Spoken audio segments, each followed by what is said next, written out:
Septième cours, c'est votre septième cours sur les généralités sur le ministère. Alors, nous avons ce cours qui est fait en trois grandes parties, je vous le rappelle. Donc d'abord, on a vu des généralités, qu'est-ce que c'est qu'une vraie œuvre de Dieu, on a jeté un petit coup d'œil sur les clés pour qu'un ministère réussisse, ce que c'est qu'une vraie église locale, le pasteur, on a rappelé à propos des cinq ministères aussi, l'apôtre, l'évangéliste, l'enseignant, le prophète et le pasteur. On a parlé des trois onctions du Nouveau Testament. On a vu aussi que quand Dieu nous donne une vision, il va falloir la respecter. Tout ça, on l'a vu. Je fais vraiment un très très bref rappel. Ensuite, on a vu les trois piliers d'une église locale, parole, sensibilité au Saint-Esprit et le caractère. Puis nous avons parlé des finances.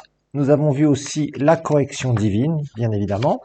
Et après, dans la leçon numéro 2, nous avons vu donc les 5 phases normales d'une église locale. Alors je vous rappelle, on a vu la phase de démarrage, là où on est plein bourré d'illusions, on est prêt à sauter de la tour Eiffel jusque dans la rivière de la Seine, là, entre guillemets. Et puis finalement, cette fameuse euphorie, elle passe au bout d'un moment et puis on fait face aux réalités du ministère. Ensuite, on a vu que c'est comme un avion, on a fait cette comparaison, comme un avion qui décolle. Il y a un moment où il va prendre de l'altitude juste après le décollage, et là, c'est vraiment très difficile, c'est là où il met le plus d'énergie, c'est là où c'est le moins confortable puisqu'on est collé au fond du siège. Ça s'appelle la phase de stabilisation.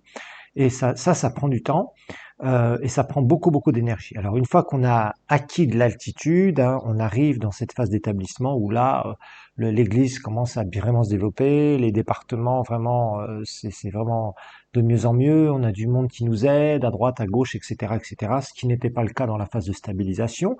On commence à avoir des sous, ça va de mieux en mieux. Là, vraiment, c'est comme un avion, quand il monte environ à 10 km de hauteur, c'est là où il fait le plus de distance et il consomme le moins de carburant. C'est un peu la même chose quand on est dans la phase d'établissement. On a déjà acquis quasiment tout.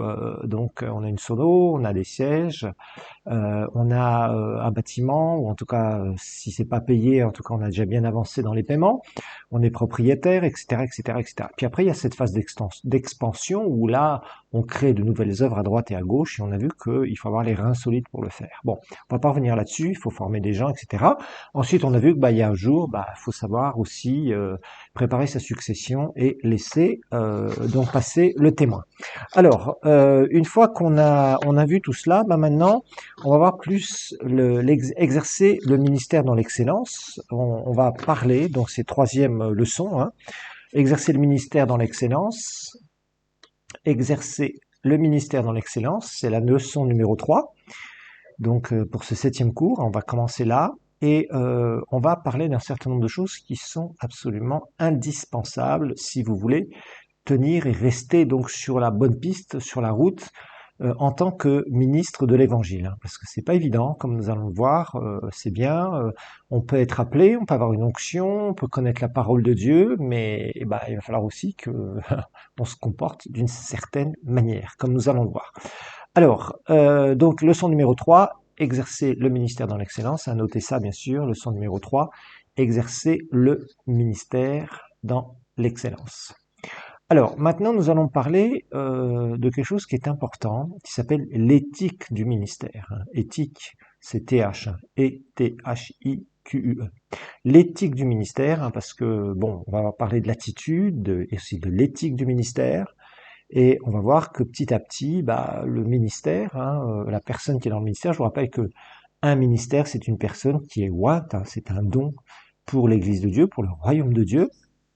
Eh bien, au bout d'un moment, il va falloir que on acquiert certaines choses dans notre caractère, qu'on pratique certaines choses, qu'on fasse attention, parce qu'on va voir qu'il y a pas mal de pièges à droite à gauche, dont il va falloir se dégager. On est un peu tous, vous savez, c'est un peu, c'est marrant parce que on a l'impression quand on démarre dans le ministère que bon, on est tout à fait différent des autres. Bon, c'est vrai quelque part, on a un don différent des autres, mais c'est comme dans tous les couples, tous les couples mariés. Bon, quand on regarde dans un mariage ou quand on élève des enfants, que ce soit un mariage, que ce soit élever ses enfants, que ce soit les études, que ce soit une carrière professionnelle, que ce soit le ministère, que ce soit plein de choses dans lesquelles on peut s'engager, ben, on s'aperçoit que finalement, il y a des défis, je dirais, il y a un package de défis communs. Voilà, c'est ça un petit peu qu'il faut comprendre.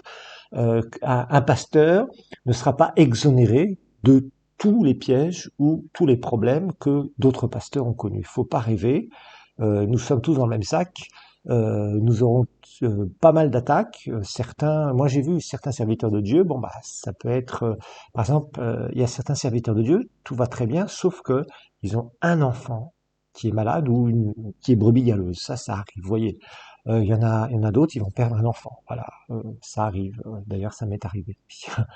Il y en a d'autres, ils vont avoir des défis dans leur couple. Et là, ça va être la catastrophe.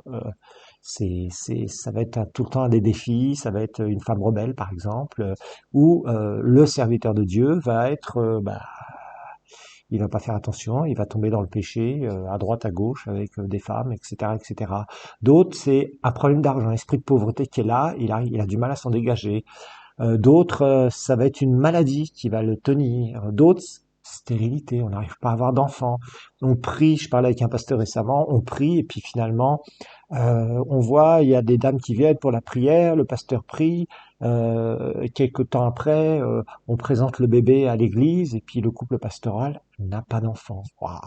Bon, vous voyez, on a tous des défis, quelque part, d'une manière ou d'une autre, on a tous des défis. Alors, on a tous des points forts, on a tous des points faibles, etc., etc. Donc, il y a des choses. Des fois, on est mauvais en relation, vous voyez. Alors, bon, et tout ça, quelque part, ce sont des défis, mais on va pouvoir les relever si on fait attention. Ok, donc on va parler de certaines choses. On va pas parler de tout ici, bien sûr, mais au moins, il y a certaines choses qu'il faut qu'on apprenne. Dans le ministère, on doit apprendre. C'est ça. Au début, on se dit, bah non, moi, j'ai un don du Seigneur, je marche par le Saint-Esprit, donc je sais tout à l'avance. Le Saint-Esprit va me dire. Oui, le Saint-Esprit nous dirige, c'est vrai, mais aussi on peut apprendre des autres. Voilà, c'est ce qu'on va découvrir au fur et à mesure aussi.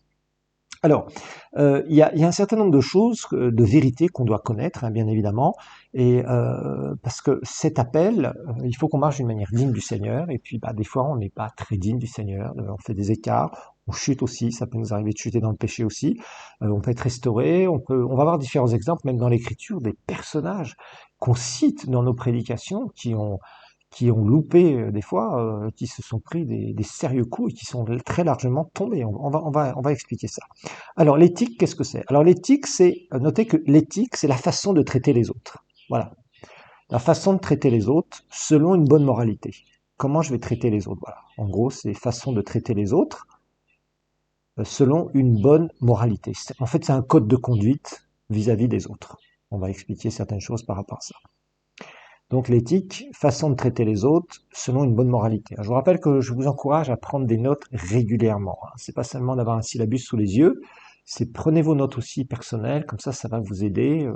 Et particulièrement là, nous attaquons les cours sur le ministère. Je vous garantis, il y a des choses qui sont précieuses ici et qui, bah, si on loupe quelque part, tôt ou tard, vous les rencontrerez comme nous tous. Je vous le rappelle, il y a beaucoup de défis qui sont communs à nous tous. Voilà. Alors, c'est un code de conduite. Voilà, tout simplement. Alors, premièrement, notez premièrement généralité sur l'exercice du ministère. Généralité sur l'exercice du ministère. Généralité sur l'exercice du ministère. Alors, on peut être serviteur de Dieu, mais il y a une question qu'on doit se poser. Comment est-ce que je peux être plus efficace? Comment est-ce que je peux porter davantage de fruits? Est-ce qu'il n'y a pas des choses, est-ce qu'il n'y a pas des couvercles qui vont m'empêcher? On expliquera la loi des couvercles en leadership dans les 21 lois du leadership vers les derniers cours. C'est très très intéressant, c'est de John Maxwell, c'est vraiment excellent.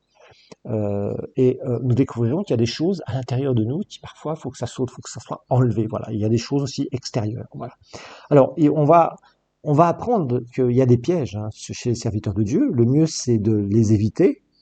Et il y a des choses de bon sens qu'il faut apprendre et des choses qu'il faut éviter. Voilà, tout simplement. Hein. Parce que c'est vrai que quand on a un appel de Dieu, surtout quand on démarre, on a tendance à se dire waouh, enfin, ça fait des années que je prie pour ça, c'est super. Mais maintenant, je rentre enfin dans mon ministère, c'est génial. Ok, d'accord, c'est super, c'est génial. mais tout n'est pas spirituel. Voilà, parce que on est à la fois une entité spirituelle, je vous le rappelle, l'homme en 3 dimensions, vous voyez, on ressort encore cette notion qui qui nous poursuit toujours, c'est tout à fait normal. Il y a le côté purement spirituel, le don divin, il y a ce qu'on reçoit du Seigneur, la vision qu'on a, tout ça c'est très très bien, mais il y a aussi le côté naturel. Par exemple, il y a des choses simples, mais qui parfois, où les pasteurs on se fait avoir. Par exemple, on va laisser une personne, parce que on pense même pas à ça, on est serviteur de Dieu, on a prêche la parole, on voit des gens se convertir, on va prier pour les malades, ils vont être guéris, on va délivrer les démoniaques, c'est super, on prie pour que quelqu'un soit rempli du Saint-Esprit, on vit un moment super d'onction, mais derrière tout ça, il y a des gens qui sont charnels et que parfois, malheureusement, même le diable utilise pour nous faire du mal et pour faire du mal à l'Église. Par exemple, il y a des gens, il y a des pasteurs qui laissent une seule personne, ou eux-mêmes d'ailleurs, compter l'argent des dîmes et des offrandes dans une pièce. Une seule personne. Voilà, ça c'est des trucs qui, il y aura des vols. C'est triste à dire. Même les plus gros ministères, je me rappelle d'un ministère aux États-Unis, très très gros ministère. Il y avait une secrétaire, il y avait des enveloppes qui étaient envoyées, vous savez, avec des chèques, et parfois il y avait du cash aussi dans les enveloppes. Dans ce ministère, c'était dans les années 90, 1990, et là, comment dire, un jour, le serviteur de Dieu a découvert que la secrétaire, quand elle ouvrait les enveloppes, il y avait des chèques, il y avait du cash, il y avait une partie du cash qu'elle se mettait dans la poche. Voilà, tout simplement, entre guillemets, tout simplement, parce qu'elle était toute seule à ouvrir les enveloppes, à ouvrir le courrier du ministère. Voilà, bon, un pasteur ne laissera jamais, hein, on verra d'ailleurs qu'est-ce qu'il faut faire, pour mettre une équipe de comptage pour les dîmes et les offrandes, hein. C'est le genre de truc qu'il faut vraiment ne jamais faire. Alors, il y a aussi le piège classique. Euh, une femme qui est battue par son mari, une sœur en Christ, qui pleurniche dans le bureau du pasteur, on a les portes fermées, une jeune fille qui vient, etc., etc. Quand on est pasteur, le mieux, c'est dans le bureau, quand on reçoit quelqu'un du sexe opposé, eh bien, on laisse la porte ouverte du bureau, comme ça, il y a des gens qui passent à droite, à gauche, et on est hors de tout soupçon. Il faut faire attention avec ça, parce qu'il y a parfois des choses, et on est tous des hommes aussi, on peut tous avoir des faiblesses. Donc on évite de se mettre dans des positions qui soient mauvaises comme ça. Voilà, ça c'est, hein. Vous savez, parfois il y a des gens qui vous confient, on est pasteur, on nous confie des fois des problèmes très très très intimes. Bon, et puis des fois, quelque part, la personne vient vous voir, vient vous revoir. Bon, c'est toujours et des fois, il y a des gens qui se permettent des choses gênantes, hein. Je vais vous raconter une, une histoire comme ça. Un jour, j'étais dans mon bureau, il y avait une sœur en Christ qui était, bon, pas très accrochée au Seigneur, il faut le dire. Bon, elle était là, elle était en face de moi. Moi, je laissais la porte ouverte, bien sûr, comme d'habitude. Mais au bout d'un moment, elle commence à me dire, voilà, pasteur, j'ai un problème. Et puis elle met la main sur son sein. Et puis elle me dit, est-ce que vous pouvez prier pour moi, dans le sens d'imposer la main. J'ai dit, j'ai absolument refusé. J'ai dit non, venez dans une réunion publique, etc. Et vous touchez pas les parties qui sont proches de parties intimes quand vous imposez les mains. Quand vous voyez un serviteur de Dieu faire ça, c'est très très mauvais signe. Et ça, c'est des pièges courants. Des pièges courants, faut faire attention. Et à ce moment-là, c'est l'épouse du pasteur qui met ses mains sur la femme et vous mettez les mains sur sur votre épouse. Voilà. Ou si vous êtes célibataire, ou si votre épouse n'est pas là, vous appelez une sœur de l'église et elle met la main sur le ventre ou proche des seins ou quoi que ce soit si c'est un problème comme ça, où il y a la position des mains. Attention, mais vous ne vous rapprochez pas comme ça. Il faut quand même faire très attention, hein. Il y a des choses comme ça dans lesquelles il faut faire vraiment très attention. Vous savez, le grand évangéliste Billy Graham, il faisait toujours une chose.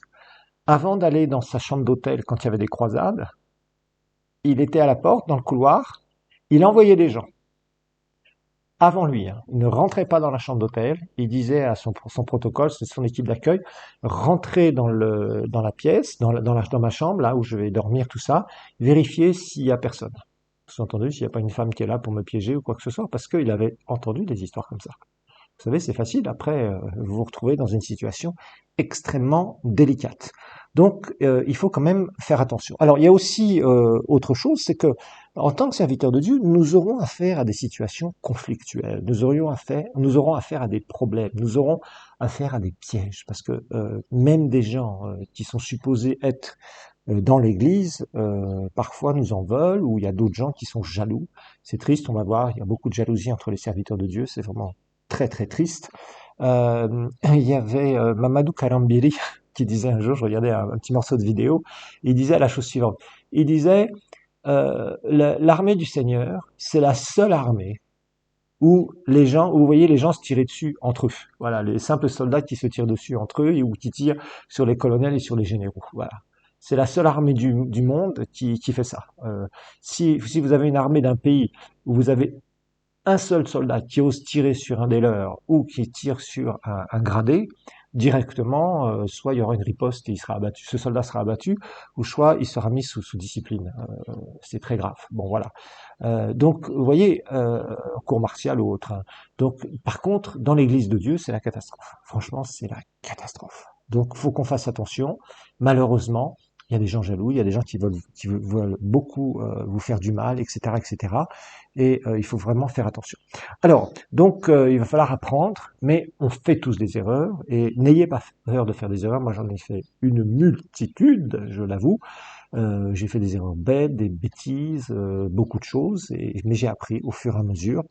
Et petit à petit, bah voilà. De toute façon, vous ne pourrez jamais grandir sans faire d'erreurs. Aucun d'entre nous. Si vous demandez des témoignages, parce que vous ne pourrez pas le dire vous-même, mais au début, nous marchions à quatre pattes quand nous étions bébés, et nous avons vu les grands bipèdes là qui étaient autour de nous, qui marchaient sur leurs deux jambes, et nous avons voulu les imiter. Et nos premiers pas, hein, bah forcément, au bout d'un moment, on s'est mis sur nos deux jambes, on était tout content. Ça me fait penser à un de mes enfants comme ça, tout content, hein, et puis d'un seul coup, on se lâche du bord de la table basse, et puis on rigole, et bam, on tombe d'un seul coup, voilà, et ça se termine en pleurs. Au début, c'était des rires, et ça a continué en pleurs. Et je pense qu'on est tous passés par là. En tout cas, si vous n'êtes pas convaincus, eh bien demandez à vos parents ou à ceux qui vous ont élevé, ils vous en diront plus sur le sujet. Voilà, donc il n'y a pas, c'est obligatoire. On fait des erreurs, on fait des bêtises, on se fait mal. Des fois c'est notre faute, des fois c'est de la faute des autres, c'est vrai, mais en tant que serviteur de Dieu, vous n'êtes pas exonéré de vous écarter, de tomber, et parfois même de tomber dans le péché. Mais tout ça, bah, il va falloir apprendre aussi à se relever. Alors on va voir maintenant un texte à propos des jeunes qui sont dans le ministère, parce que là aussi, on a beaucoup de jeunes qui rentrent dans le ministère, c'est bien, mais on va voir aussi que bah c'est pas si évident que ça. Alors 1 Timothée chapitre 4, verset 12, 1 Timothée 4, verset 12, c'est Paul qui va donc exhorter son jeune poulain, entre guillemets, son petit protégé, qui était Timothée, et qui était vraiment quelqu'un apparemment qui était très bien, qui aimait beaucoup le Seigneur, et que Paul appréciait beaucoup. En tout cas, il en a beaucoup parlé de Timothée quand même, hein, dans ses épîtres, et même il lui a écrit donc ces deux épîtres à Timothée. Alors, 1 Timothée 4,12, il dit que personne ne méprise ta jeunesse, mais sois un modèle pour tous les fidèles, c'est-à-dire les croyants, en parole, en conduite, en amour, en foi et en pureté. Alors, les jeunes et le ministère, c'est toujours, c'est pas facile, parce que, vous savez, il y a deux attitudes principales qu'on trouve chez les jeunes, particulièrement. D'abord, ce qu'on trouve est de plus en plus, parce que maintenant, vous savez, il y a les vidéos sur YouTube, il y a les serviteurs de Dieu qui ont beaucoup d'expérience et qu'on admire beaucoup, il y a toutes les prédications qu'on peut répéter comme des perroquets, les attitudes des uns, les jolis costumes des jeunes qui se présentent vraiment comme des Superman, mais qui n'ont aucune expérience, etc. Et malheureusement, on a beaucoup de jeunes qui aujourd'hui ont des appels, certains ont des onctions, mais je dois dire qu'il y en a beaucoup aussi qui finissent très mal, hein, dérapent rapidement dès le démarrage de leur ministère pour différentes raisons. Alors, une des mauvaises attitudes qu'on voit, bien évidemment, c'est que d'abord le jeune a tendance à critiquer celui qui est en place. Par exemple, il est là devant son pasteur, il est assis dans la salle, des fois on les met sous discipline et ils refusent d'être sous discipline et ils fuient dans d'autres églises très rapidement, à droite, à gauche, et puis et l'esprit d'indépendance qui est le début de l'esprit rebelle, ça c'est clair et c'est pas facile de gérer ce genre de choses, parce que maintenant, étant donné qu'il y a beaucoup d'églises différentes, il y a les réseaux sociaux, on peut s'appeler pasteur, prophète du jour au lendemain, docteur, apôtre, général de l'armée de l'Éternel, hein, si on est Kinshasa, toutes sortes de noms qu'on a, major apostle, maintenant il y a tous les bishop, archbishop, etc., trishop et quadrishop, hein. Donc il y a toutes sortes de choses. Et puis finalement, les jeunes ont tendance rapidement à s'enorgueillir. Moi, si j'étais à sa place, voilà comment je prêcherais. Ah, son message, ouais, c'était pas mal, mais franchement, le pasteur, moi, si c'était moi, j'aurais dit tel verset, telle chose, etc. Ils s'enorgueillissent très vite. Ça, c'est le problème qu'on a avec les jeunes, c'est l'orgueil. Ça, c'est clair. L'arrogance est là aussi. Si c'est ça, je quitte tout et moi je vais faire mon ministère. Ok, ça va. Sauf que quelques années plus tard, ben les gens déchantent très souvent. Alors, souvent le jeune va dire aussi, moi si j'étais le pasteur, j'aurais fait ça ou j'aurais fait ça, il faudrait faire ça, il faudrait faire ça. En fait, c'est lui qui donne les grands conseils, soi-disant. Il a beaucoup d'expérience, il a aucune expérience. Et ça, si vous êtes un jeune ministère, marchez dans l'humilité et repentez-vous de toute arrogance et d'orgueil, parce que vous n'avez pas d'expérience, et croyez-moi, c'est pas si facile que ça. Vous pouvez pas savoir le nombre de serviteurs de Dieu que j'ai vus qui démarraient, qui des fois demandent des conseils, et puis après ils font tout ce qu'ils veulent, mais la plupart me disent, ceux qui vraiment persévèrent dans le ministère, ils me disent, pasteur, j'aurais jamais cru qu'il y avait autant de défis dans le ministère, et que c'était pas si évident que ça. Moi, je croyais que il suffisait de prêcher, il suffisait de faire ça, etc., etc. Bah, c'est pas le cas. Voilà, c'est tout. Donc c'est pas évident. Alors une autre attitude, c'est exactement l'opposé. Donc ils se sentent pas capables. Vous leur donnez une responsabilité dans l'Église, et là ils ont du mal, ils pataugent un peu, ils n'arrivent pas à trouver leur marque. Bon, même si vous les aidez tout ça, en fait ils se sentent insécurisés, incapables, timides, sans qualification, etc., etc. Donc tout ça, bah, c'est un peu les deux attitudes qu'on va retrouver parmi les jeunes. Alors, être un exemple, c'est pas évident, hein, faut dire une chose, parce que ah, quand on prêche, quand on est serviteur de Dieu, tout le monde nous regarde. Donc, quand on fait bien, c'est bien. Bah, quand on tombe, alors là, c'est la catastrophe. Et ou quand on fait quelque chose, ou qu'on dit une parole qui plaît pas, ou bah, qu'un jour on est sorti de nos gonds, on était fatigué, énervé, et pouf, on a dit ce qu'il fallait pas dire.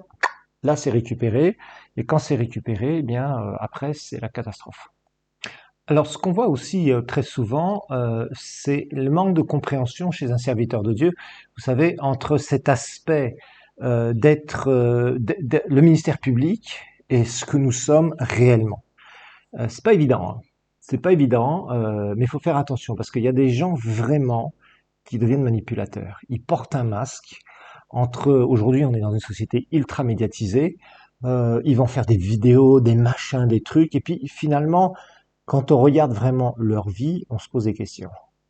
On se pose beaucoup de questions. Donc, être transparent, hein. Il y avait un jour, je crois que c'était le fils de Kenneth Hagin, quand j'étais aux États-Unis, qui disait, vous savez, un serviteur de Dieu, il devrait vivre dans une maison faite avec des vitres partout. C'est-à-dire que ce qu'on voit de lui en public, on devrait le voir aussi dans sa vie privée. Et c'est pas toujours facile parce que là aussi, on va voir qu'il faut apprendre à se protéger aussi parce que malheureusement, il y a des gens qui se permettent vis-à-vis des serviteurs de Dieu de les importuner n'importe comment. Avoir une vie privée, c'est important, mais l'important, c'est que vous ayez vraiment un cœur pour le Seigneur, aimer le Seigneur. D'accord?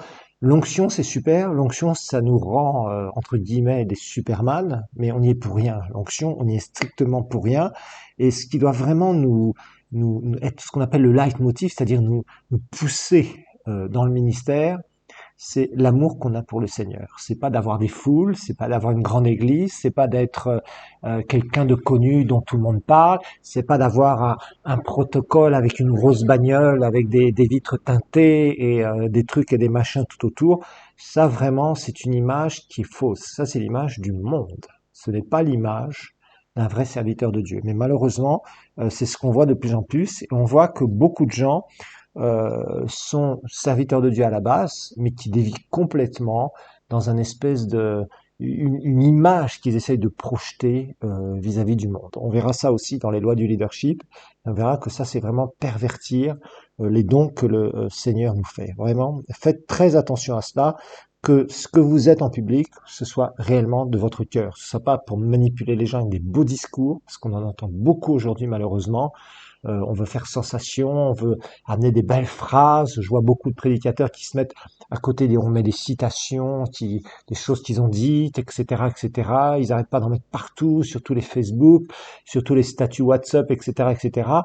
Je crois pas que c'est ça que le Seigneur nous demande. En tout cas, je ne le pense pas. Je pense qu'il faut suivre le Seigneur, suivre la parole de Dieu et faire très attention. Parce que vous savez, il y a beaucoup de gens aussi qui jouent les moralistes.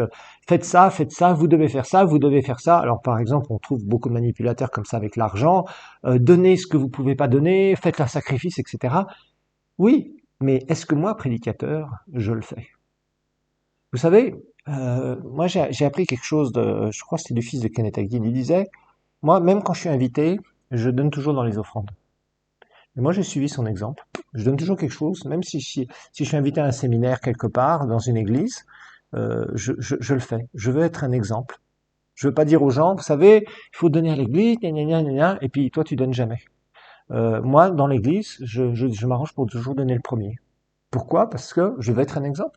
Pourquoi est-ce que moi, en tant que serviteur de Dieu, je dirais aux gens, vous savez, il faut donner au Seigneur, il faut donner la dîme, il faut ceci, il faut cela, et moi, je le fais pas? Vous voyez, ça, c'est des choses simples comme ça. Il faut arrêter de penser que le ministère, ça va être fait de je prie, je suis serviteur de Dieu, d'un seul coup j'ai une vision, je vais donner ça à mon peuple, etc., etc. Je vis dans une forteresse. Non, non, ça c'est vraiment le truc. Je suis inabordable parce que je fuis, je laisse quelqu'un prier à la fin du culte et je fuis. Il y a des pasteurs comme ça.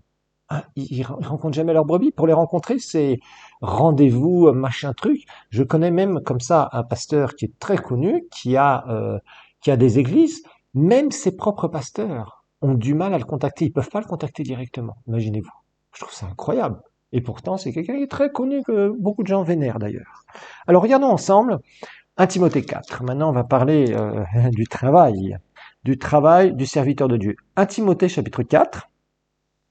Verset 13 jusqu'au verset 15. Donc c'est juste la suite. Hein.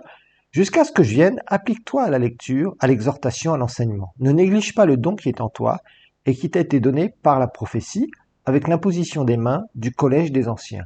Applique-toi et sois tout entier à cette tâche, afin que tes progrès soient évidents pour tous. Veille sur toi-même et sur ton enseignement avec persévérance, car en agissant ainsi, tu te sauveras et toi-même et ceux qui t'écoutent. Alors, le ministère, c'est du travail. Le ministère, c'est pas je fais le culte le dimanche, je fais ma réunion de prière le mardi, peut-être une autre réunion avec quelques responsables, et bye bye, entre-temps, je dors et je ne fais rien. Non, non. Ministère, c'est travail. Ministère, c'est se nourrir soi-même pour nourrir les autres. Si je me nourris pas moi-même, comment est-ce que je peux euh, nourrir les autres? Parce que j'ai pas de nourriture, voilà. Vous savez, il y a beaucoup de pasteurs, le samedi soir, ils savent même pas ce qu'ils vont prêcher le dimanche matin. Qu'est-ce qu'ils font? Ils vont sur Internet, ils regardent quelques prédications sur YouTube, ils prennent des notes, et c'est ce qu'ils vont redonner le dimanche matin. Excusez-moi. Si vous êtes là, c'est vraiment, c'est que vous n'avez rien compris au ministère. Non, vous avez besoin de passer du temps avec le Seigneur, de méditer la parole, de travailler la parole pour vous, tel que Paul l'a dit ici, hein, de pas négliger le don, et puis de bosser dur, d'étudier la parole profondément. Pourquoi faire? Pour après pouvoir nourrir le peuple de Dieu. Parce qu'une fois que la parole de Dieu est en vous, c'est facile de la donner. Une fois que vous vivez quelque chose, c'est très facile de donner, vous voyez. Parce que franchement, souvent, on pense que c'est juste parler, parler, parler. Aujourd'hui, on a des gens qui parlent, il y a des gens qui sont super pros dans les communications. On étudiera l'art de la prédication. On voit des pasteurs qui sont vraiment du premier mot jusqu'au dernier mot, c'est quasiment impeccable. Ils savent parfaitement communiquer. Ils utilisent ce qu'on appelle la gestuelle, etc., etc. Tout ça, c'est bien. Ce sont des choses qu'on étudiera ensemble, d'ailleurs. Je vous dis, dans le cours sur l'art de la prédication. Mais on a des gens aussi qui font de très bons speeches, qui sont païens et sur certains sujets. Hein. Aujourd'hui, par exemple, sur Internet, on peut voir que, par exemple, il y a des gens qui font des vidéos. Je ne sais pas s'ils ont pris des cours de communication ou quoi que ce soit, mais franchement, il y a des gens qui sont très très bons, hein, très très bons sur différents sujets. Ça peut être du bricolage, ça peut être de la mécanique automobile, ça peut être de la science, ça peut être de l'économie, ça peut être toutes sortes de choses. Ils vous présentent les choses d'une façon absolument phénoménale, hein. C'est très intéressant, ça vous accroche, etc. Oui, sauf que nous, on est serviteurs de Dieu. Nous, il doit y avoir l'onction qui doit passer, il doit y avoir l'inspiration qui doit passer. Justement, c'est ce que nous découvrirons au fur et à mesure. Et pour ça, bah, ça demande du travail, ça demande vraiment soi-même de bosser, de se discipliner aussi, bien sûr. Hein. C'est progrès évident, ça veut dire que Timothée devait progresser, et ce qui fait que après il pouvait dire aux gens, ben voilà, on va faire ça, on va faire comme ça, moi je fais ça et vous allez suivre mon exemple, etc., etc. Vous voyez, ça c'est bon, mais il faut d'abord le faire. Donc il faut progresser, il faut grandir dans le Seigneur. Vous voyez, on agit à ce moment-là par conviction, on n'agit pas simplement en étant de bons moralistes, hein, parce qu'aujourd'hui on a vraiment beaucoup de prédicateurs moralistes qui parlent de toi, moi, c'est tout le temps des choses comme ça, et c'est pas ça la parole de Dieu. La parole de Dieu, c'est vraiment connaître les choses divines et les vivre, mais marcher par conviction, les transmettre au travers de l'enseignement et de la prédication de la parole. Alors, Jean disait la chose suivante, on va juste regarder, on revient directement à 1 Timothée 4 après. Dans Jean chapitre 3, verset 27, Jean 3, 27, il est dit, Jean répondit, un homme, Jean-Baptiste répond, un homme ne peut recevoir que ce qui lui a été donné du ciel. D'accord? Donc ça, c'est très important. Euh, j'ai le don, j'ai pas le don. Si j'ai le don, je dois travailler mon don, je dois maturer dans mon don, je dois faire grandir ce don, le pratiquer et le transmettre. Et transmettre ce que j'ai reçu de la part du Seigneur. Alors, verset 15, 1 Timothée 4, on revient directement à 1 Timothée 4, applique-toi. S'appliquer, ça veut dire c'est persévérer dans ce que je fais. Hein, et sois tout entier.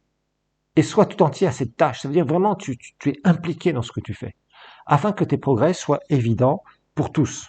Donc, on doit nous-mêmes progresser, grandir, afin de quoi faire?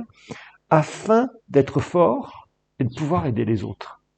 Vous savez, quand un serviteur de Dieu est faible, ben, il ne peut pas aider les autres. S'il est faible dans la parole, s'il est faible dans la pratique de la parole, s'il est faible dans la foi, s'il est faible dans la santé, s'il est faible dans la prière, s'il est faible dans différentes choses, ben, qu'est-ce qu'il va apporter? Qu'est-ce que vous allez apporter? Pas grand-chose. Si ce n'est rien du tout.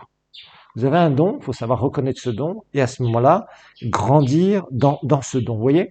Bon, alors, il y a aussi une autre chose hein, qui est assez classique, c'est, vous savez, on peut avoir des problèmes personnels. Vous savez, il y a beaucoup de pression en tant que serviteur de Dieu. Par exemple, les pressions financières.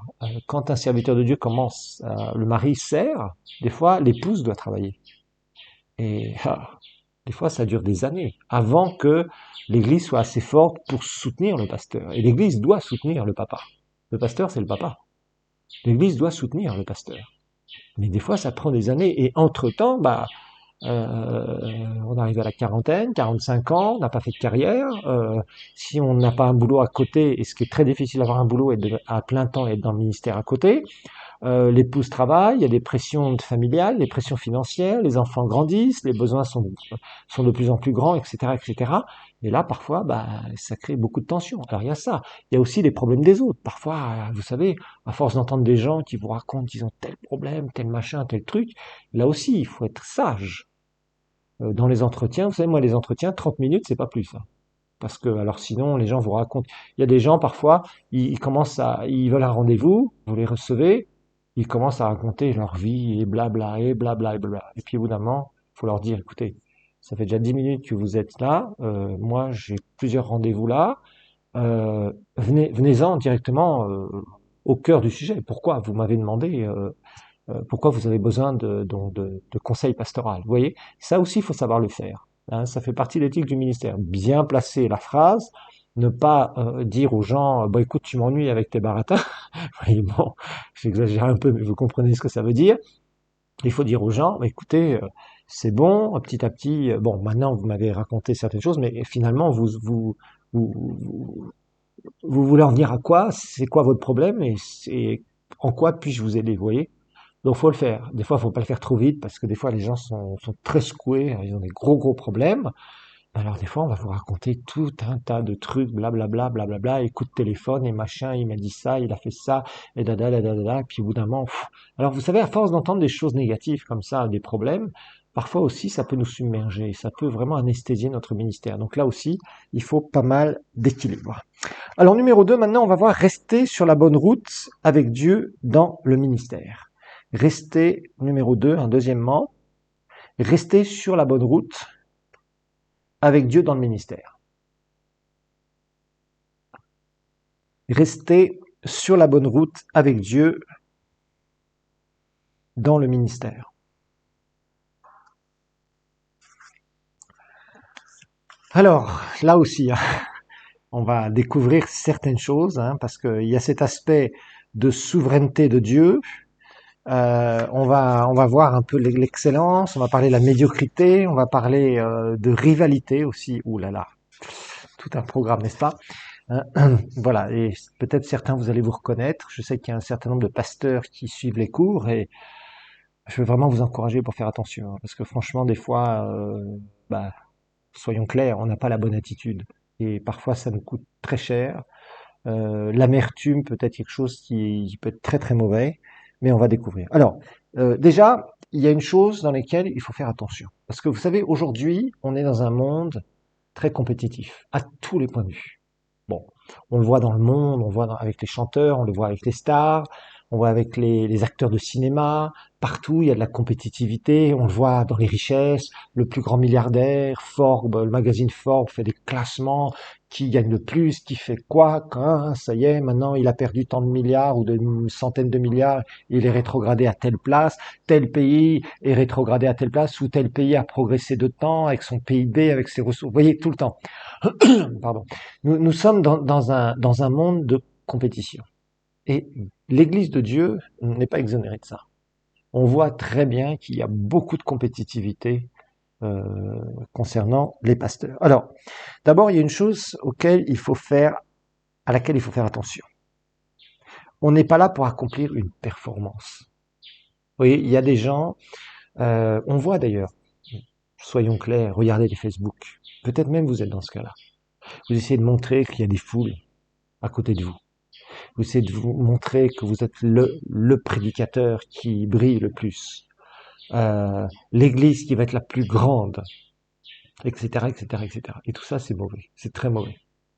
Le Seigneur nous fait des dons, on a juste à exercer ces dons, et la gloire, Jésus, c'est lui qui nous choisit, c'est lui, selon sa souveraineté, qui nous fait des dons. Qu'est-ce que j'ai que je n'ai pas reçu? C'est ce que Paul disait. Qu'as-tu que tu n'aies pas reçu? Alors pourquoi tu t'en vantes? Non, tout ça, c'est pour la gloire du Seigneur. Donc il va falloir faire vraiment attention. Vous savez, les 12, c'est le Seigneur qui les a appelés. Et il les a choisis, et pour être dans le ministère, c'est pas pour autre chose. Pour être proche de lui, euh, pour avoir un exemple, pour qu'ils puissent voir comment ça marche. Et ils ont eu, pendant 3 ans et demi, sous leurs yeux, ils ont vu comment le Maître, Jésus, Dieu le Fils dans la chair, a exercé son ministère. Comment il a aimé les gens, comment il a pardonné, comment il a repris les gens aussi. Comment il a guéri les malades, comment il a délivré les démoniaques, comment il a fait des miracles de provision. Qu'est-ce qu'il a fait? Comment il les a préparés? Vous voyez? Ils étaient là, ils ont vu l'onction travailler. Ils ont vu comment Jésus guérissait les malades au travers de l'onction, comment parfois il imposait les mains aux malades, comment il chassait et il discernait les esprits d'infirmité par rapport aux simples maladies, etc., etc. Ils ont vu tout cela. Vous voyez? Donc, l'important, c'est de comprendre que c'est le Seigneur qui vous a choisi, si vous êtes prédicateur, si vous êtes appelé au ministère. C'est une destinée pour servir le Seigneur. Mais on va voir, il y a souvent des choses, vous savez, plus le Seigneur nous utilise, plus il y a des choses qui ressortent de nous. C'est comme le pauvre. Le pauvre, vous l'avez vu avec les cours de Raoul Wafo, à la vraie prospérité, il disait la chose suivante, il disait, le pauvre, je peux pas voir ce qu'il a vraiment dans le cœur tant qu'il n'a pas des richesses. C'est là, quand il a des richesses dans les mains, où on va vraiment voir si c'est un donneur, Si c'est quelqu'un donc qui va être généreux, s'il va pas s'enorgueillir, s'il va pas écraser les autres, qu'est-ce qu'il va faire? Quelle attitude il va avoir avec la puissance qu'il a maintenant des richesses? Vous voyez? Et le ministère, c'est la même chose. Là où le Seigneur va t'amener, qu'est-ce que tu vas faire avec? C'est important de se poser la question. Est-ce que tu vas devenir quelqu'un d'arrogant, orgueilleux, quelqu'un qui va vouloir écraser les autres, etc., etc.? Non. Vous voyez? Alors, maintenant, il y a certaines choses aussi dans lesquelles il faut qu'on fasse attention. Bon. À propos du ministère, on doit avoir une certaine excellence. Alors, on va en parler justement. Maintenant, il faut qu'on fasse aussi attention, parce que là, il y a deux travers encore. Il y a les médiocres, les gens qui disent bah de toute façon, moi je prie et puis le reste je m'en fous, c'est pas grave, c'est le naturel, c'est ceci, c'est cela. Puis il y en a d'autres, ils mettent tout sur ce qui brille. Hein. Il faut que ça flash de partout, mais l'intérieur c'est pas beau à voir. L'attitude à l'intérieur, les rivalités qui sont là, toutes sortes de choses, etc., etc., etc. On va voir qu'il y a un équilibre entre les deux. Donc on doit chercher l'excellence, mais on doit faire aussi attention à ce que ce ne soit pas quelque chose qui soit extérieur. Il faut d'abord que ça vienne de nous-mêmes, de l'intérieur, et puis reconnaître nos qualités et nos faiblesses. Nous verrons, hein, nous allons voir comment on va voir des gens qui ont été des grands serviteurs de Dieu dans la Bible, qui ont compris aussi que, bah, quelque part, il y avait des faiblesses et il fallait qu'ils se repentent. Voilà. Alors, l'excellence, hein, ça commence avec la personne. Notez que l'excellence commence avec la personne et non avec le ministère, le don. L'excellence commence avec la personne et non avec le ministère. L'excellence commence avec la personne et non avec le ministère ou le don. Et deuxième chose, ça c'est une première chose, l'excellence commence avec l'attitude de cœur et non pas l'aptitude et non pas l'aptitude. C'est-à-dire être apte, être capable de, voilà. Donc première chose, l'excellence commence avec la personne et non avec le ministère ou le don. C'est pas le don qui fait de vous quelqu'un d'excellent, c'est vous, la personne. Et l'excellence aussi commence avec l'attitude de cœur. Ok, ça aussi c'est important. C'est pas là où tu en es, c'est ta qualité, la qualité de ton cœur, et non pas avec l'aptitude. Alors on a un passage dans la Bible qu'on connaît tous, c'est 1 Samuel. Hein. Dieu ne regarde pas il regarde pas l'apparence, mais il regarde au cœur. Ok. C'était quand, bien sûr, le prophète Samuel était envoyé devant Isaïe et où il présente tous ses fils, sauf bien sûr David. Et le Seigneur dit au prophète Samuel, celui-là je l'ai rejeté, c'est pas celui-là, c'est pas celui-là, c'est pas celui-là. Et Samuel se retrouve un peu confus devant tous les enfants d'Isaïe. Il dit, mais je comprends pas, Seigneur, tu m'as envoyé là et tous, tu me dis, c'est pas lui. Et en fait, il y en avait un autre, c'était David. David qui était le petit gamin, voilà, le petit de la famille, quoi. Bon, et celui un peu qu'on méprisait. Ok. Donc, et le Seigneur lui donne une grande leçon ce jour-là. Il dit, je regarde au cœur, je regarde pas à l'extérieur. Et nous sommes des hommes, nous avons tendance à regarder à quoi?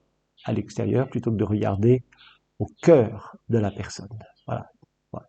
Alors, quand on voit, par exemple, Saül, la différence entre Saül et David, c'est marquant dans ce domaine-là. Saül était quelqu'un qui présentait très bien. Saül était quelqu'un qui grande taille, qui était beau, qui avait l'air costaud, etc., etc., qui venait d'une bonne famille, etc., etc. Donc, il y avait tout pour dire extérieurement, ce gars-là est quelqu'un d'excellence. Sauf que son cœur n'était pas d'excellence. Voilà. Pourtant, il avait un don, mais c'était pas le fait d'avoir l'onction royale qui l'a rendu excellent. Au contraire, il est extrêmement médiocre, très médiocre, et surtout rebelle. Voilà. Donc, vous voyez, c'est ce qu'on disait en première partie, c'est-à-dire, ça commence avec la personne, et non pas avec le don, le ministère. Lui, c'était l'onction royale, bien sûr. Onction de l'Ancien Testament qui n'existe plus aujourd'hui.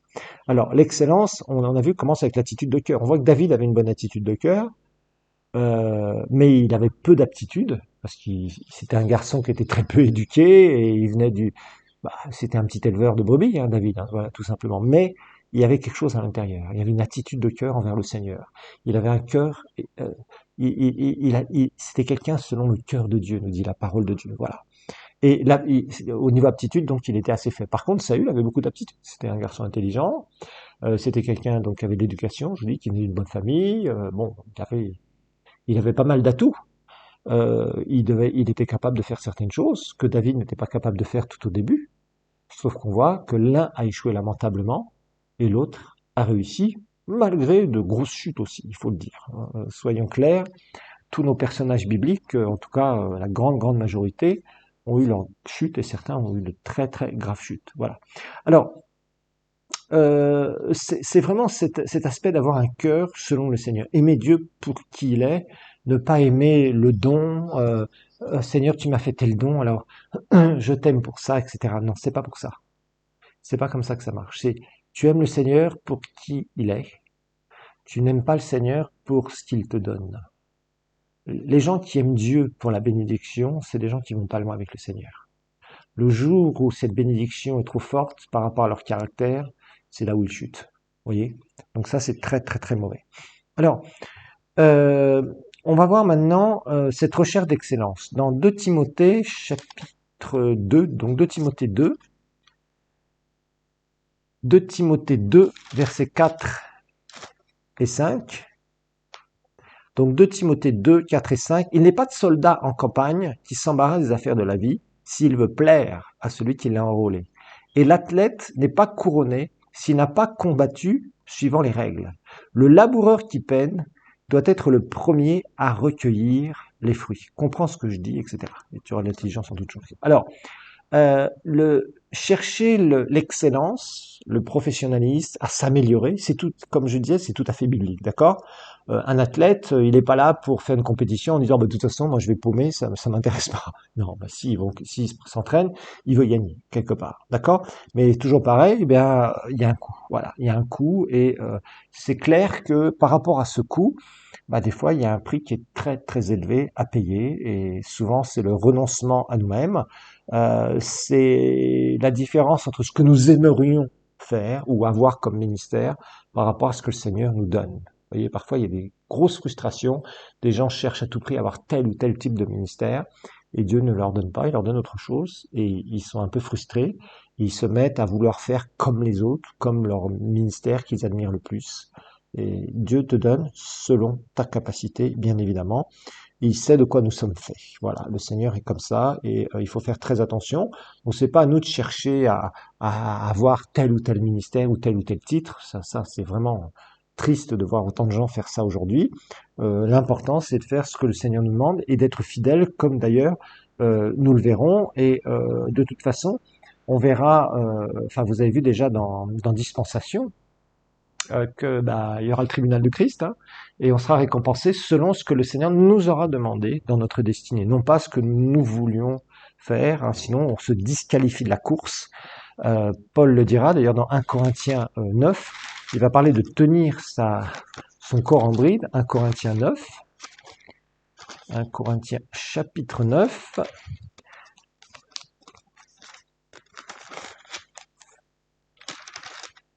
il parle justement de cela aussi, hein.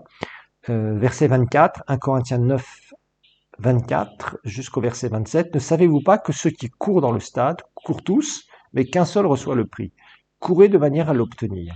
Tout lutteur s'impose toute espèce d'abstinence, eux pour recevoir une couronne corruptible, nous pour une couronne incorruptible. Moi donc je cours, mais non pas à l'aventure, c'est-à-dire pas n'importe comment, essayer de faire ce que j'ai envie de faire.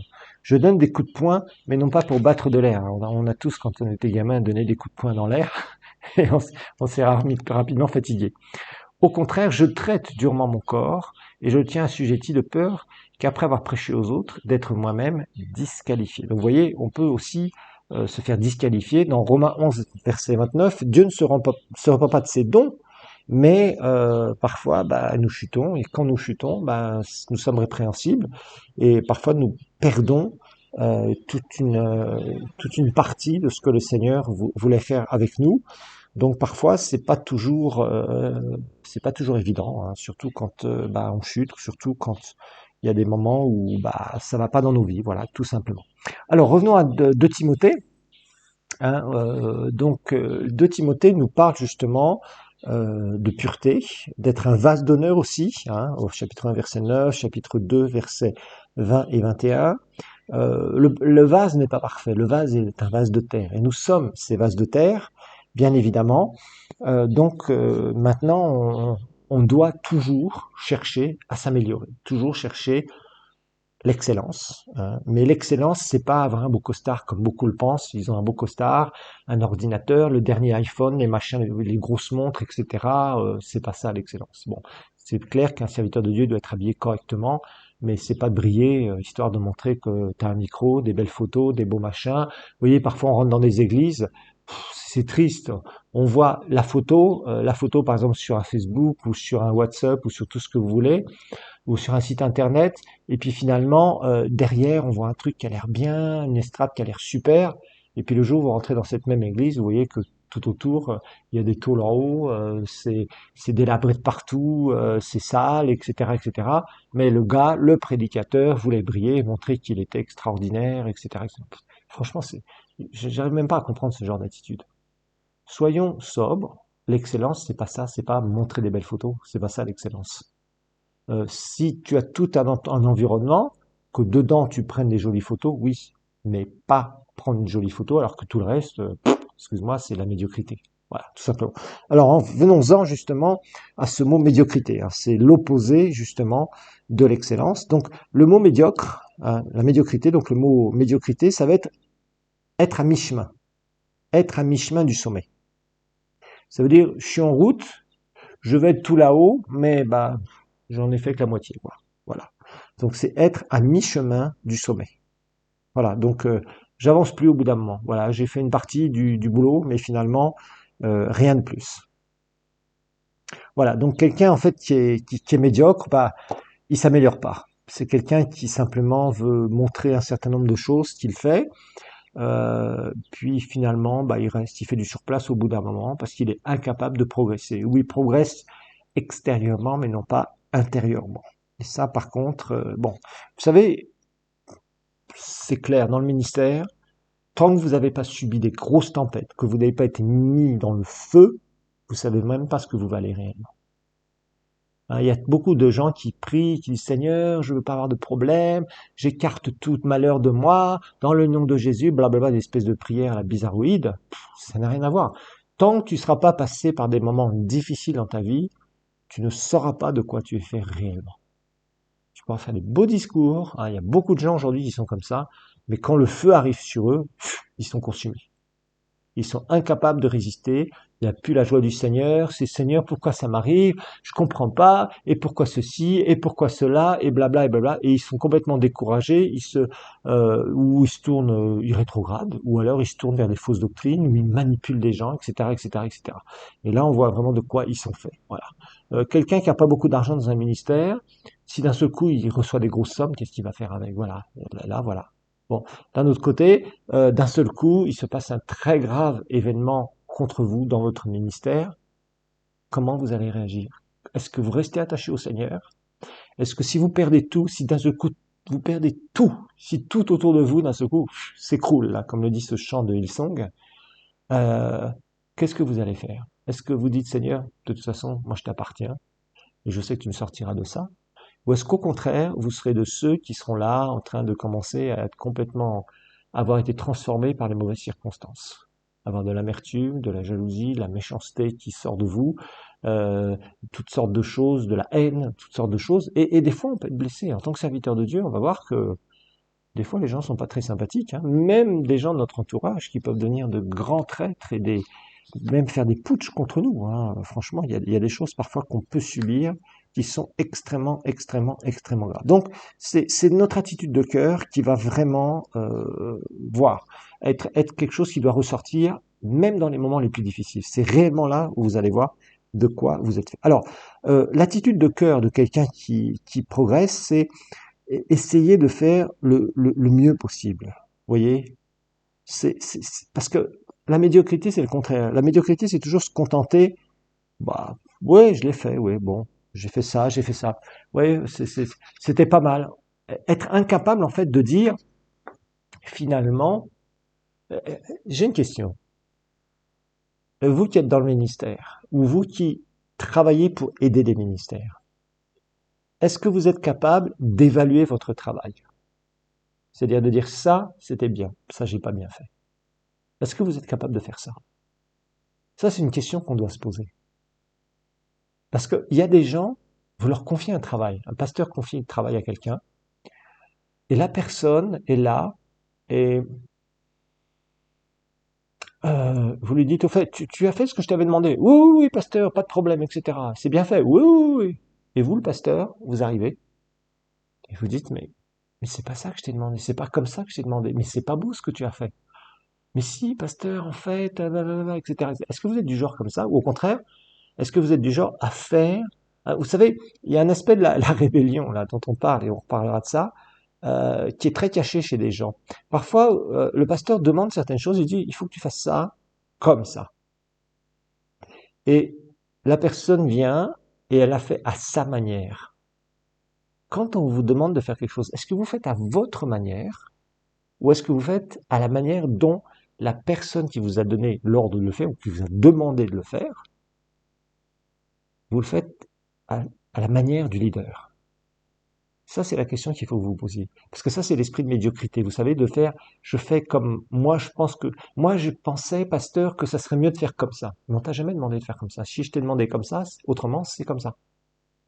Si j'ai mal demandé, c'est moi, en tant que pasteur, qui dira, bah écoute, excuse-moi, effectivement, j'ai fait une erreur, j'aurais dû peut-être réfléchir un peu plus pour te demander ça. Voilà, j'aurais dû te dire de faire ça comme ça et comme ça. Comme ça. Vous voyez, il y a un aspect de médiocrité qui est là et qui est souvent là et qui est d'ailleurs assez lié avec la rébellion, il faut le dire. Bon, maintenant, si vous êtes serviteur de Dieu, c'est quoi pour vous un endroit propre, un bel endroit? Vous dire oui, mais des fois on n'a pas beaucoup de sous dans l'église, etc. Ok, mais il y a des fois des gens qui ont peu de sous, mais on sent qu'ils ont un esprit d'excellence. Joseph était quelqu'un comme ça dans la Bible, le fils de Jacob. C'est quelqu'un qui était capable, il avait un esprit d'excellence, cet homme. Il était capable d'anticiper, de faire des choses alors qu'il était esclave. Et ça, directement, ça a tiqué chez son maître, hein, Potiphar. Bon, malheureusement, après, il a eu un coup avec sa femme. Joseph a eu un mauvais coup avec sa femme. Et après, la même chose qui s'est passée avec le chef de la prison, qui l'a mis responsable de tous les prisonniers.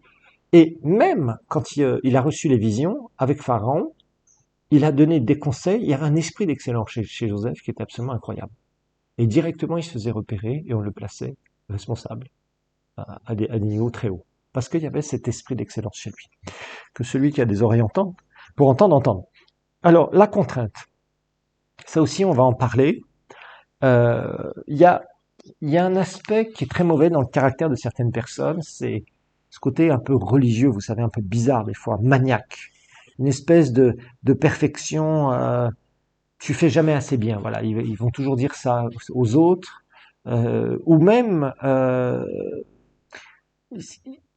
ils sont là, ils montrent toujours une désapprobation. C'est une espèce de perfectionnisme qui n'est jamais atteint en quelque sorte. Vous voyez, bon, il y a le côté médiocrité et il y a cette espèce d'opposé où le maniaque, la personne qui est tout le temps en train comment dire, de dire, de critiquer quelque chose. Non, c'était pas bien, c'était pas bon, c'était pas ceci, c'était pas cela. Il y a une émission comme ça à propos des mariages à la télévision parfois que je regarde où on voit, vous savez, c'est des mariés donc ils font donc leur comment dire leur fête et puis à côté de ça, il y a des invités, je crois que c'est deux ou trois, je sais plus quoi, des jeunes femmes qui vont se marier aussi, qui vont organiser aussi leur propre mariage et elles sont là pour dire ce qui est bien et ce qui est pas bien.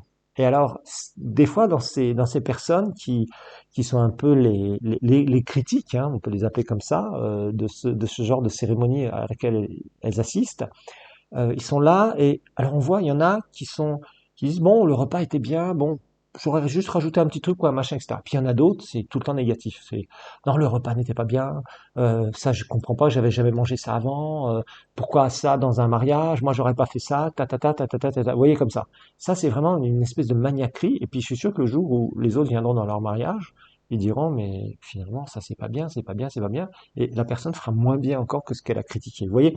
Donc ça faut faire attention. Hein, cette espèce de maniaquerie aussi, c'est non, on doit chercher à progresser, mais on ne doit pas être une espèce de perfectionniste où c'est jamais assez bien, il y a toujours une petite tâche, il y a toujours un petit truc, il y a toujours un petit machin, il y a toujours à redire. Soi-même, on doit se dire, ça, ce que j'ai fait, c'est bien, je suis content de moi. Est-ce que vous êtes content quand vous faites quelque chose? Un bon travail. Ça, c'est quelque chose qui est important. Parce que pour le Seigneur, on ne doit pas être des médiocres. Maintenant, on ne doit pas être non plus des ultra-perfectionnistes avec les autres, parce que bah, les autres ont aussi des défauts, et on en a aussi nous-mêmes. Maintenant, hein, bon, vous voyez, parce qu'il y a des gens très légalistes parfois, il a pas assez bien prié, il ceci, cela, voilà. Au bout d'un moment, ça devient pénible, parce que c'est tout le temps, tout le temps, tout le temps, tout le temps, tout le temps, et puis au bout d'un moment, bah, ça redevient la loi, ça redevient des espèces de devoirs spirituels, des obligations spirituelles, et c'est plus une relation qui découle d'un cœur d'amour entre le Seigneur et nous. Voilà. Alors, être équilibré maintenant, ça aussi c'est important.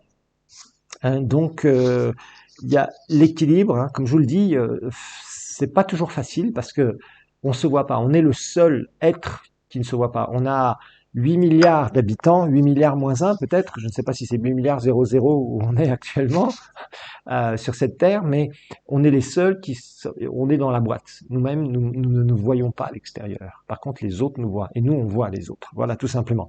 Alors, il y a des choses dans lesquelles il faut faire attention. Il y a parfois, on a des complexes d'infériorité ou de supériorité, vous voyez. Alors, ça, c'est mauvais aussi parce que tout le temps, eh bien, on a tendance à, je dirais, on a tous des critères, on a tous des repères, voilà. C'est le mot que je cherchais. En fait, ces repères, c'est quoi? Souvent, c'est les prédicateurs qu'on idéalise, hein, qui sont certainement très bien, mais aussi qui ont leurs défauts. Hein. Vous savez, parfois, moi, j'ai pu voir, observer certains prédicateurs qui vraiment portent énormément de fruits. Euh, c'est bien d'être dans les réunions, mais des fois, je n'aimerais pas être trop dans le staff. Hein. Parce que il y a certains prédicateurs, quand ils sont sous l'onction, faut pas bouger. Hein. Si vous faites une bêtise, directement, et il y en a, devant des milliers de personnes qui vont vous faire un reproche, une réprimande.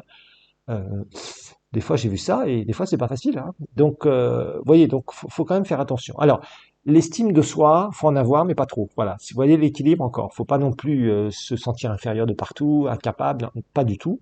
Mais d'un autre côté, se sentir supérieur, c'est aussi quelque chose qui est très mauvais parce que là, justement, ça va nous amener à être là, à nous enorgueillir.